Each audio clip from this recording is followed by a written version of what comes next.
Olá, sejam bem-vindos ao Carbono Zero. Hoje vamos falar de um tema que afeta a todos e que todos podemos melhorar pelo bem do nosso planeta. Referimos-nos a medidas para combater o desperdício alimentar. Um bom exemplo de sustentabilidade na área alimentar é a ReFood, uma organização portuguesa sem fins lucrativos que atua nos grandes centros urbanos, através da distribuição de alimentos sedentários, combate à pobreza e promove o reaproveitamento, como vamos ver na reportagem. O lema é muito simples, fazer do desperdício uma refeição. É este o principal objetivo da ReFood, que tem uma voluntária. Começo por perguntar o que é que faz aqui deste lado? Ora, nós estamos aqui a preparar os tabuleiros para as diferentes famílias, não é? Dos beneficiários.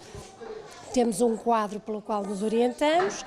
Temos a comida aqui nestes frigoríficos conservada, que é recolhida, portanto, nas respectivas fontes, nomeadamente restaurantes, supermercados, etc.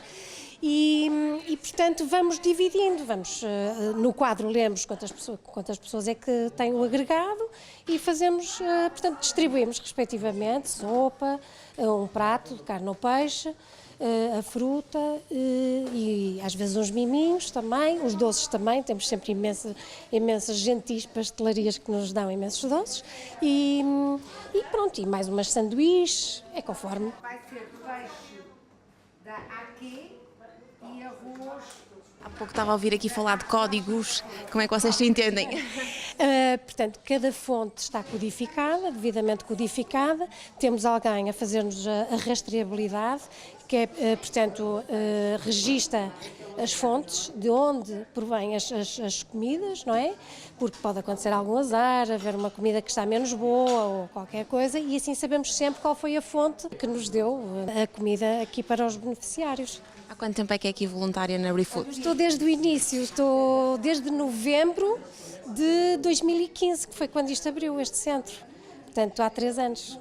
É um serviço muito gratificante. Muito gratificante, gostamos imenso. Eu digo gostamos porque nós somos uma equipa, damos-nos muito bem, temos um ambiente ótimo de trabalho e gostamos muito de vir. É muito bom ajudar. Para além de toda esta parte também muito importante da separação dos alimentos, há também rotas a fazer antes e depois. Rotas para ir buscar os alimentos às várias fontes e também rotas para fazer a distribuição para as famílias que necessitam e que são mais carenciadas. Comigo vou ter agora o Pedro. Olá Pedro, muito obrigada. Começo por perguntar como é que surgiu este projeto aqui no Porto. Este projeto surgiu com uma antiga voluntária que era daqui do Porto, estava a estar em Lisboa e era voluntária num dos núcleos que existia em Lisboa, e quando voltou ao Porto queria trazer o projeto e falou na direção do ReFood de abrir um núcleo aqui, e foi assim que surgiu, e depois palavra passa palavra e surgiu este primeiro projeto aqui na Foz do Douro e entretanto já há mais alguns projetos aqui no Porto. Como é que tudo se desenrola, desde a rota a ir buscar os alimentos, à sua separação até ao fim?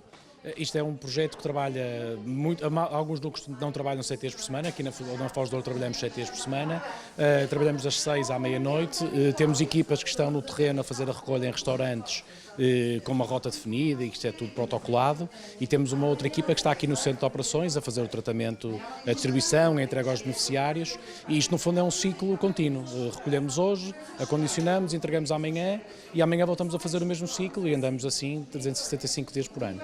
Como é que se faz, neste caso, as parcerias para a recolha dos alimentos em hotéis, supermercados e nesse... Todas as entidades que estão aqui perto do núcleo, porque isto tem uma lógica de proximidade, tem que ser próximo do centro de operações por uma questão logística.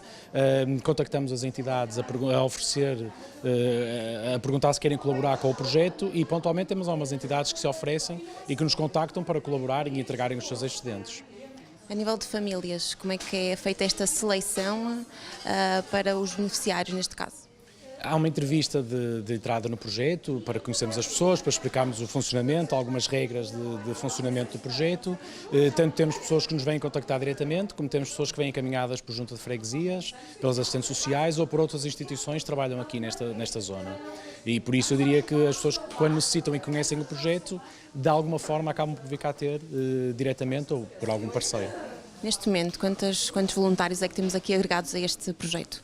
Muitos, cerca de mais de 200 voluntários neste núcleo, porque estamos a falar de 6 horas de funcionamento e pedimos 2 horas por semana a cada voluntário e por isso temos 6 grupos de voluntários a trabalhar por dia, com 5, 6 pessoas em cada um dos turnos e por isso estamos a falar de muita gente. A nível de voluntários, uma pessoa que queira fazer parte deste projeto, o que é que precisa para fazer parte desta equipa? Precisa de consultar ou a página da ReFood, refood.org, ou as páginas de Facebook dos núcleos locais, diz que quer ser voluntário e tentamos encontrar uma data em que seja necessário, em que a pessoa tenha disponibilidade dentro dos horários de funcionamento dos núcleos e enquadrando as pessoas o mais rápido possível na sua disponibilidade, naturalmente.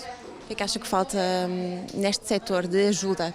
Acha que ainda há um caminho a percorrer ou cada vez estamos num caminho melhor de ajuda ao outro? Eu acho que há muitos projetos e cada vez mais projetos com muito mérito e que prestam realmente um serviço muito importante a quem necessita. Eu acho que aqui a visão que eu tenho do projeto ReFood é que é um projeto muito simples, é um projeto relativamente barato de implementar, porque não temos grandes custos operacionais e isso aí torna a coisa relativamente fácil de implementar e de sobreviver em termos de sustentabilidade financeira. Temos um problema sempre que é a disponibilidade do espaço, temos muitos núcleos que estão 2, 3 anos à espera, temos núcleos que nunca abrem porque há vontade, mas não há um espaço onde funcionar e acho que esse às vezes é o principal entrave para este projeto ReFood. Em termos globais, eu acho que a consciência das pessoas é cada vez maior para a necessidade de ajudar outros. Um espírito de missão, um espírito de colaboração, acho que as pessoas se sentem, eu não diria obrigadas, mas sentem-se comprometidas com os projetos onde estão e isso é que faz sobreviver os projetos, são os voluntários. Os nossos convidados em estúdio são Elizabeth Silva, do setor das ciências da Comissão Nacional da Unesco, e Alexandre Fernandes, nutricionista e autor de vários livros, designadamente a obra Desperdício Zero. Obrigada a ambos pela vossa presença no Carbono Zero. Obrigado. E começo por si, Elizabeth, e por lhe perguntar se as reservas dos solos estão em risco atualmente. Sim. Estão de facto em risco e essa é uma das grandes preocupações a nível mundial, em termos de agenda das Nações Unidas e da própria Unesco, como uma das agências especializadas das Nações Unidas para a Educação, Ciência e Cultura. A questão dos solos é de facto muito importante e até tem um dia próprio para se celebrar. E porquê? Porque o solo é cada vez mais utilizado de forma não sustentável, podemos dizê-lo assim, que se vai degradando e as pessoas não têm noção, o cidadão comum, todos nós, vamos nos também incluir, da degradação ser tão vasta que a produção de alimentos é cada vez menor, porque temos cada vez menos percentagem de solos produtivos, onde é possível uma agricultura sustentável. E sem solos não há vida também. Para além de dizermos que sem água não há vida, sem solos também não. Alexandre, este livro que escreveu, do Desperdício Zero, veio numa altura em que faz todo o sentido. Sentiu que este livro veio porque havia muito desperdício. É verdade. Este livro foi escrito a convite da Comissão Nacional da Unesco e tem o prefácio aqui da doutora Elizabeth Silva, que eu tive todo o gosto de que escrevesse. É um livro que vai abordar a temática mesmo da sustentabilidade alimentar. Este livro foi escrito devido ao Ano Internacional dos Solos, mas também porque Portugal estava a passar por uma grande crise económica, com várias famílias a passarem fome, e desta forma, se nós pudermos aproveitar todo o alimento, portanto, todas as partes comestíveis do alimento, estamos a enriquecer a nossa alimentação, não só através dos nutrientes que seriam desperdiçados e eliminados no lixo, mas também vamos estar a poupar dinheiro e com esse dinheiro podemos investir noutros alimentos e enriquecer mais a nossa alimentação. Há um grande desperdício das pessoas em relação aos alimentos, ou seja, parte do alimento vai para o lixo quando não era justificável? Sim, bastante parte do alimento, cerca mais ou menos de 30% daquilo que nós compramos para a nossa casa é desperdiçado. Se nós falarmos, por exemplo, nos agriões, a pessoa só vai fazer uma salada de agrião ou uma sopa de agrião com as folhinhas do agrião e elimina os talos. Portanto, e os talos muitas vezes é aquilo que pesa mais e, em termos de nutrientes, são bastante mais ricos do que a própria folha. Portanto, é tudo um conjunto de consciência alimentar que cada vez mais os nutricionistas e todos os outros profissionais da área da saúde saúde e da alimentação, estão a dar consciência à população, e não só à população, também de uma forma geral ao Governo, para tomar medidas preventivas e medidas mais eficazes no combate ao desperdício alimentar. Elizabeth, como é que estamos em Portugal a nível de consumos? Apesar de termos passado por uma crise, as pessoas consomem em excesso, eu falo a nível alimentar. Qual é a vossa perspectiva e os vossos indicadores sobre isso? É assim, eu posso falar de uma forma global, em termos de Agenda 2030, que agora estamos a celebrar, desde 2015 até 2030. Há, de facto, uma preocupação nas agendas de todos os Estados-membros das Nações Unidas em realmente reverter essa situação, porque o consumo, apesar da diversidade que temos de países, não podemos estar a comparar países menos desenvolvidos e os mais desenvolvidos, mas, de facto, há problemas associados a um consumo excessivo, a que as pessoas não têm, de facto, essa noção. Isto que o Alexandre acabou de dizer é completamente verdade. Há um desperdício alimentar que é, por exemplo, uma das metas da Agenda 2030, que é reduzir até metade esse mesmo desperdício alimentar. E dessa forma também se consegue comer melhor e ter estilos de vida saudáveis, aprender a saber comer melhor.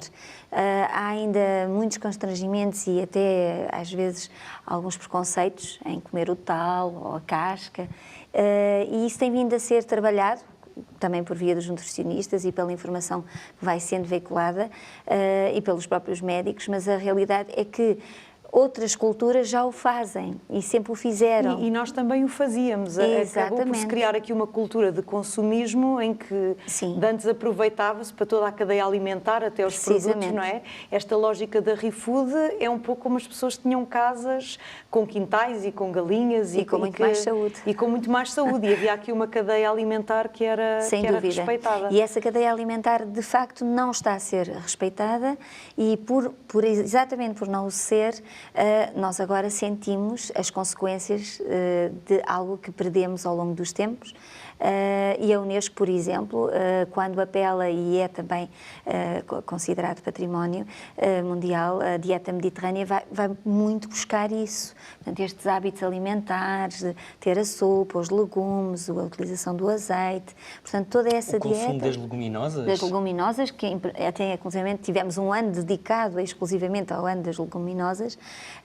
Tudo isto é para alertar as pessoas que, de facto, se revertermos muito daquilo que nós comemos, também somos seres mais saudáveis, logo também com menos doenças. Portanto, isto também está tudo interligado. É impossível. E Alexandre, há aqui um excesso de consumo de produtos industrializados em detrimento de produtos mais naturais ou mais crus? Eu acho que sim, porque acaba por a própria indústria, o próprio marketing acaba por fazer com que o próprio consumidor opte por esses alimentos, porque acabam por ser os mais baratos. Os alimentos ricos em sal, em gorduras e açúcares são alimentos mais baratos. Tudo muito bem que o Governo este ano, ou foi o ano passado, que acabou por colocar uma taxa relativamente aos alimentos açucarados, por exemplo, os refrigerantes, e agora vamos diminuir o consumo de sal no pão. São medidas preventivas e estou todo de acordo, mas eu acho que deviam ser implementadas mais medidas, nomeadamente a contratação, por exemplo, de mais nutricionistas para escolas, para mais centros de saúde, para hospitais, para mesmo as casas de repouso dos idosos, porque não faz sentido, por exemplo, quando nós estamos a falar mesmo da ReFood, estarmos a dar um determinado alimento a um grupo de pessoas que, por exemplo, não podem comer devido à dentição, à falta de dentes. Portanto, essas pessoas, nós temos que adequar o tipo de alimento àquele grupo populacional. E cada vez mais também temos que desmistificar determinados mitos que existem. Por exemplo, uma das receitas do livro é utilizar as cascas da banana. Há pessoas que não utilizam a casca da banana e eliminam. As cascas da banana não se comem. Comem, sim, senhor, e eu faço aqui excelentes pataniscas com cascas de banana, fantásticos. que têm que comprar o livro e saber como é que se faz, porque eu não vou estar aqui a divulgar, porque podemos enriquecer a nossa alimentação com mais potássio, mais magnésio, com fibras alimentares que, de certa forma, vão enriquecer o nosso organismo. Por exemplo, se eu tenho prisão de ventre, posso enriquecer, em vez de estar a fazer uma alimentação, uma suplementação em fibras, posso enriquecer a minha alimentação com essas cascas. Também há aqui uma poupança, também falamos aqui de ecologia, de poupança, e em vez das pessoas comprarem suplementos, por exemplo, nutricionais, podem compensar com os próprios alimentos, claro que é sim. uma coisa importante. Claro. Eu li que, segundo dados da Associação Ambientalista Zero, que já esgotámos os recursos renováveis de Portugal para este ano. O que é que tem a dizer sobre isto? É um facto preocupante. É assim, em termos, os estudos e as percentagens fazem sempre o impacto necessário para a mudança de atitudes. O que nós temos que pensar é que tudo isto que o Alexandre esteve a dizer, e relativamente a tudo o que possa vir consolidar todo o pensamento que o Alexandre estava a traçar, é que nós temos consciência que, de facto, aquilo que comemos não é adequado ou nem sempre leva a termos melhor saúde. Nós temos consciência, mas é como aqui o Alexandre diz, muitas vezes é a tentação, não é? O ser mais doce, o ter mais sal, é tudo uma questão de hábitos. Os hábitos alimentares também se alteram. Temos que mudar aqui a mentalidade, sim, então. Sim, e eu acho que aqui foi focado uma palavra muito correta, que é as escolas. Também é muito importante nas escolas, desde o ensino básico, mesmo do jardim de infância, começarmos a habituar as nossas crianças a teores diferentes de açúcar, de sal, porque eles próprios, depois habituados, já não sentem a falta do sal, já não sentem a falta de tanto sal na sopa ou mesmo noutros por outro lado, alimentos. criar-lhes também aqui um pouco esta consciência ambiental de que os recursos do solo podem esgotar-se e, portanto, temos que ser muito mais cuidadosos e muito mais criteriosos com o que comemos. Claro. Essa sensibilização é que é necessária, porque quando se pensa no solo, não se tem a ideia de que o solo é a pele do planeta Terra. É como se nós imaginássemos que retirássemos a pele ao planeta, como é que nós ficaríamos, não é? Portanto, sendo ele tão rico, que é de onde vem tudo, de onde provém a nossa alimentação, temos que, obviamente, cuidar dele. Quanto mais degradado estiver, menos recursos teremos. Temos que recorrer a coisas artificiais, que só vão ser ainda mais prejudiciais à nossa saúde. Muitas vezes, para alcançarmos outro tipo de alimentos, utilizamos também pesticidas, que depois entram também na cadeia alimentar e nos prejudicam gravemente. Portanto, se houver esta noção de que há, de facto, mudanças que podem ser feitas passo a passo, mas por via da sensibilização aos vários níveis etários, portanto, desde os mais jovens aos mais séniores, mas há, de facto, esta mudança de atitude que reverte também em prol dos tais recursos que referia, que à escala do tempo humano não se repõem, em termos geológicos, à escala do tempo geológico talvez sim, mas à escala humana não. E, portanto, nós estamos a ver neste momento no agora e é no presente que temos de pensar no futuro, e hoje já é o futuro, e é nessa perspectiva que a própria agenda, no seu objetivo 12 do consumo e produção sustentável, refere e salienta muito, que é nós termos a noção de que temos que reverter a forma como estamos a consumir, como estamos a produzir, como facilmente deitamos fora, portanto o descartável, até mesmo em termos de comportamento, nas relações humanas. E, Alexandre, esta ideia que a Elizabeth referia, de que, e falando de desperdício, o desperdício começa logo na base, na produção, na distribuição. Sim, e começa logo desde dessas atividades e depois também em casa. Se eu vir os meus pais a desperdiçarem, vou ter e vou ganhar aquele hábito também de desperdiçar. Foi interessante quando eu comecei a fazer a divulgação e a promoção de livros relativamente à sustentabilidade alimentar e ao desperdício alimentar. Foi interessante porque no início as pessoas estavam com algumas opiniões bastante críticas relativamente ao reaproveitamento das cascas, dos talos, das folhas, das flores, que as flores também são comestíveis, para depois, passado uns meses, eu continuei a fazer a promoção e aí o comportamento das pessoas foi completamente diferente. As críticas já dizia, sim, porque eu na casa da minha avó comia sopa com talos. A minha avó aproveitava os talos das couves para fazer sopa e as folhas das couves para fazer, por exemplo, esparregado. Foi interessante como é que num ano, ou menos de um ano, as críticas relativamente à sustentabilidade alimentar foram completamente diferentes, o que para mim foi importante porque eu despertei ali qualquer coisa naquelas pessoas que levou também então à parte do desperdício, portanto neste caso na parte da sustentabilidade, do reaproveitamento integral dos alimentos e de certa forma poupar algum dinheiro. A pessoa depois pode utilizar esse dinheiro perfeitamente num ginásio, por exemplo, para se movimentar mais, porque está tudo interligado, ou em outras atividades extras. Ou correr ao ar livre, ou sim, fazer claro que sempre sim. mais ou umas coisas férias. proveitosas pela sua saúde. E também ainda existe o preconceito de que os alimentos que não são bonitos são descartáveis? Existe esse preconceito, principalmente nos alimentos de origem biológica, os alimentos mais orgânicos.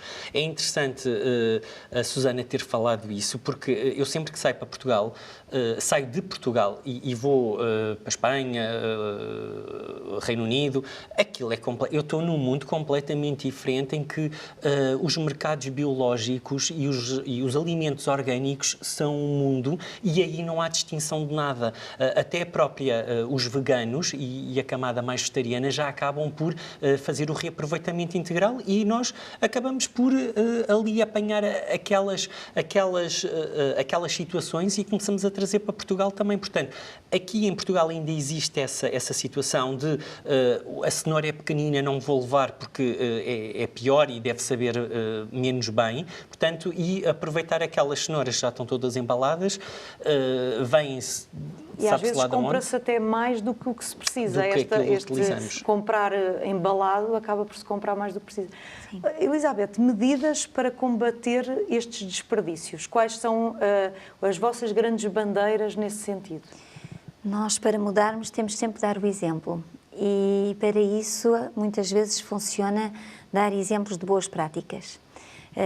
Estamos aqui a falar de produtos orgânicos e estamos a falar, por exemplo, de territórios rurais que temos em Portugal, com chancela Unesco. Falo aqui das reservas da biosfera ou mesmo dos geoparques mundiais da Unesco, onde são de facto territórios rurais onde a agricultura é central. E as pessoas têm uma noção completamente diferente da terra, do uso da terra e do que podem reaproveitar e retirar dela. Sabem que se desgastarem aquele solo, no ano seguinte não vão ter produção. Portanto, já há ali uma aprendizagem que vem de gerações para gerações. Mas os jovens também consomem de forma diferente. Por isso é que é interessante também que estes jovens mais citadinos conheçam mais o interior do país, conheçam estes territórios. São quase modelos. Exatamente, onde podem ver com os seus próprios olhos ainda os rebanhos, como é que é a produção da vinha, como é que é a produção de tantos outros alimentos que muitas vezes, é verdade, não são anedotas, os nossos jovens não fazem a menor ideia de como é que é um frango ou aquela alface, de onde é que veio, não têm a noção. A resposta às vezes é de uma marca, de um hipermercado, do que seja, e parece que é daí que vem. Promovem essas visitas ou o conhecimento? Promovemos exatamente porque aqui, já foi dito mais do que uma vez, nós temos que fornecer informação em contexto. Não nos basta apenas focarmos nas consequências e dizer que estamos com uma degradação muito grande dos solos, que não vamos ter mais recursos, que não vamos ter alimentos para todos, que a população mundial está a crescer, não vamos conseguir alimentar toda a população. Isto é teoria. O que nós precisamos é demonstrar que, de facto, podemos não só reverter. E porquê é que estamos a falar nisto? E ensinar as pessoas a cuidar. Ensinar a cuidar. Que às vezes não sabem. Mais do que isso, é exatamente isso, é cuidar, valorizar, para preservar. É sempre o nosso grande mote, quando falamos, mesmo em termos da linguagem Unesco, é sem se saber, sem se dar valor ao que se tem, não se cuida, não é? Não se cuida, não se preserva, não se dá continuidade a todo o trabalho que é necessário para que as gerações futuras, e isto não é apenas uma mensagem que se repete vezes sem conta, é mesmo verdade, as gerações futuras também têm que ter as mesmas oportunidades que nós próprios temos e, portanto, nesse sentido, ir ao local, estar a cultivar, pegar na machada, não é por acaso que os turistas hoje em dia também gostam eles próprios de irem para o campo e até apanharem as uvas e o contacto com a terra e pôr as mãos na terra, que era algo que os nossos jovens também já não conhecem, não sabem o que é. E faz sentido projetos como este do ReFood, tendo em conta que há tantas pessoas a passar fome. Absolutamente. Faz sentido esta cadeia alimentar sim. que alimenta mais pessoas. E que as pessoas tenham noção exatamente dessa cadeia alimentar, que muitas vezes não têm. E Alexandre, já há restaurantes também a aderir a esta ideia das cascas e dos talos e de tudo o que era desperdiçado antes? É verdade. Creio que foi depois do lançamento do meu primeiro livro sobre desperdício alimentar, que foi Cascas, Talos, Folhas e Outros Tesouros Nutricionais, que despertei a consciência sobre o reaproveitamento integral dos alimentos e então muitos restaurantes acabaram por adotar a medida das cascas de batata como uma entrada. Portanto, e as cascas de batata tanto podem ser fritas como podem ser assadas no forno. Claro que se forem assadas no forno, em termos calóricos, vão ser bastante inferiores do que as fritas, porque vão ter mais gordura. No entanto, os próprios restaurantes começaram a adotar estas medidas também. É uma estratégia de ganhar dinheiro e está ali tudo, os recursos naturais. E é bastante saboroso. As cascas de batata, para quem não sabe, são bastante saborosas. É fantástico. Claro que depois existe todo aquele meio ambiente envolvente, um molho, outro molho, portanto, isso depois acaba, em termos nutricionais e calóricos, já é outra temática à parte. Mas relativamente ao desperdício, muitos são os restaurantes que cada vez mais estão a adotar esta estratégia, como os patés de talos, também como entradas ou mesmo aquelas entradas, aqueles aperitivos logo iniciais, que também são fantásticos e depois cada chefe mete a sua colher e mete a sua especialidade, pessoal, claro que sim, o toque pessoal, e nós mesmo em casa podemos fazer grandes brilharetes com este tipo de receitas e enriquecer mesmo a nossa alimentação, porque a alimentação sustentável é uma alimentação consciente. Exatamente. E é isso que tanto a Comissão Nacional da Unesco, como a maioria dos nutricionistas, ou mesmo acredito que os nutricionistas e muitos outros profissionais de saúde estejam a abordar esta temática, porque é importante nós termos uma alimentação consciente e cada vez mais a pensar no nosso futuro. Muito obrigada pela vossa presença e pelos vossos esclarecimentos aqui no Carbono Zero. Obrigado. Ao prevenir o desperdício alimentar, simultaneamente ajudamos no combate à fome, na poupança financeira e na proteção do meio ambiente. Por todas estas razões, o lema do Carbono Zero é hoje o desperdício zero. Já sabe, seja cada vez mais ecológico e até para a semana.